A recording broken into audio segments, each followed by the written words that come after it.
But the foresters are moving further. The clear felling of oak trees is being planned for 2009. It would be right on the most precious part of the territory of future woodland reserve Yeremovka, just 70 meters away from the nest of the white-tailed eagle, forest compartment 135, Studenok Forest District.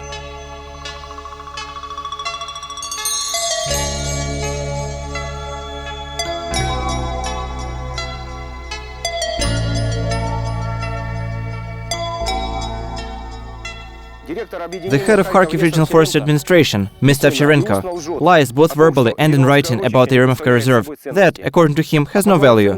By the copy stands of little value, he means these seminal oak trees which have been planned for cutting down. Studenok Forestry, Forest Compartment 135, Allotment 5, Izum Forestry Enterprise. On the territory of the future Yeremovka Reserve, most oak trees are of seminal origin. This is very valuable for the wildlife reserve. However, the foresters understand their value in a special way. They can be sold very profitably. Planning intensive tree cuttings in the areas that had been planned for reservation is common practice in the whole of Ukraine. But in the Kharkiv region, the forest thieves' impudence is simply revolting.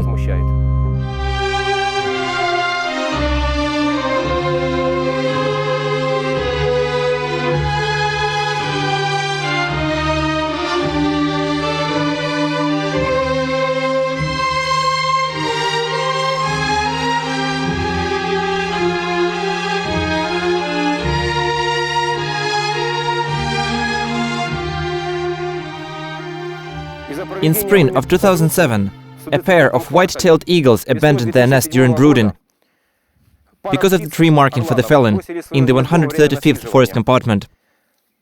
Studenok Forest District, Izum Forestry Enterprise. For the whole month, the foresters had been stopping their car here, where we are now, right under the bird's nest.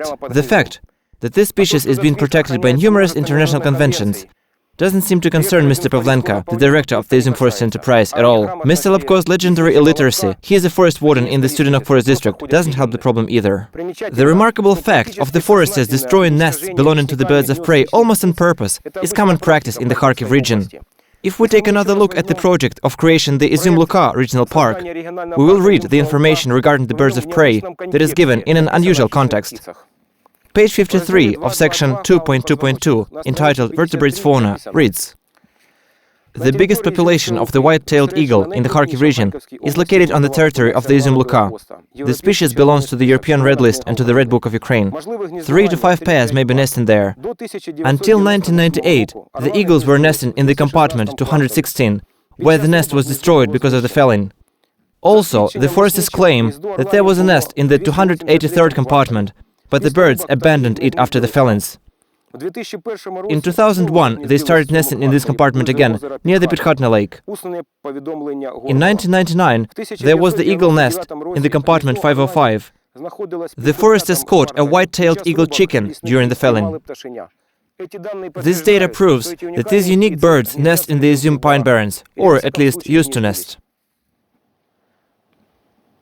A question to an expert. The biologists have many complaints about the present-day forestry activity.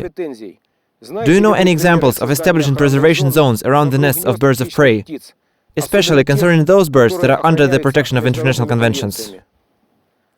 There are no such examples in Kharkiv region and in the whole of Ukraine. The topic is being discussed by ornithologists, but no practical actions have been taken yet. Unfortunately, there are many examples of another kind. It's common knowledge that birds of prey, especially the rare species, nest on tall and old trees. So I often come across situations like this. One year the nest is there, the next year it's gone. What's the reason? The tree cuttings. The whole areas of the forest or single trees have been cut down. The foresters often cut down trees which have the birds of prey nests on them. I can use my expeditions of the 80s and 90s to illustrate. For example, I found the nest of an imperial eagle in the Valeriy district. The female was very cautious because there was the old pine trees felling going on in the same compartment, only on its other side. If a human was coming within the 300-meter distance from the nest, the female kept flying further away. When I visited this place for the last time, there was neither this nest nor the whole forest compartment with old pine trees. I have come across more of such examples also in Izum forestry enterprise and the Donetsk forest district. For example, there was the nest of the imperial eagles in the 98th compartment in 1986, 1988 and the early 90s. Then I was there after the year 2000. All the search was in vain.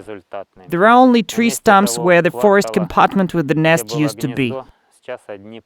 The first nest of the imperial eagle that I found near the Seversky Donets river was in the Izum forestry enterprise, in the compartment number 400 of Izum forest district. There are photographs picturing the female flying off the nest. What a marvelous nest it was! Now the only things left there are tree stumps. The search of the pair of eagles was not successful either. There are also many more examples, not only from my personal experience. The ornithologists who study the birds of the Kharkiv region can confirm every word I said. They often witnessed the fellings of the old pine trees with the nests of the imperial eagle or the white-tailed eagle on them. The foresters, working both in the forest areas that I mentioned and in the other ones, can also confirm my words. While talking to them, I often found out that there used to be nests of big eagles on their areas, but they are no longer there because these areas have been cut down. Do you think that if the foresters find out about a nest, the birds will be in danger? It's a good question. This topic is often being discussed by ornithologists at conferences. From my personal experience, I can tell that often the forest rangers are not aware of the rare birds of prey nests even on their own subunit areas. I think this is a good thing, because when the location of some nest gets known, the pair of birds nesting there might often be considered a vanished one.